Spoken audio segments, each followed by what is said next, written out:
আজব শহর লিখেছেন বিলাস চৌধুরী।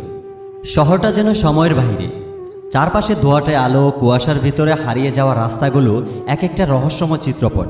অর্জুন পা রাখলো অজানা এই শহরে, যেন কিছু খুঁজে বেড়াচ্ছে, অথচ নিজেই জানে না কি সে খোঁজে।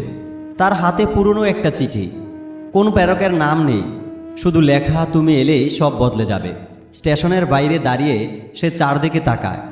শুনশান আশ্চর্য শহরে কোনো কোলাহল নেই, মানুষ আছে, গাড়ি চলে, দোকান খোলে, তবু একটা নিঃশব্দতা চারপাশে ঘুরে। অর্জুনের মনে হয় এই শহরে সে আগেও এসেছে, কিন্তু কবে। সে ধীরে ধীরে হাঁটতে থাকে শহরের মধ্য দিয়ে। প্রতিটি বিল্ডিং যেন তার দিকে তাকিয়ে আছে, জানালার ফাঁক দিয়ে কিছু বলতে চায়।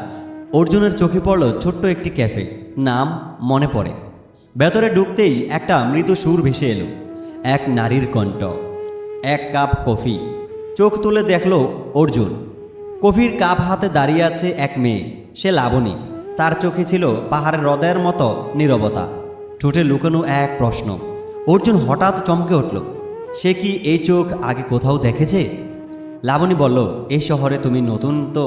অর্জুন ধীরে বলল, হয়তো না, আবার হয়তো হ্যাঁ। ওদের চোখে চোখ পড়ল, তারপর সব থেমে গেল কিছু সময়ের জন্য। শহরের ঘড়িগুলো যেন দাঁড়িয়ে পড়ল। এইভাবে শুরু হয় অর্জুনের আজব শহরের আরেক নতুন গল্প।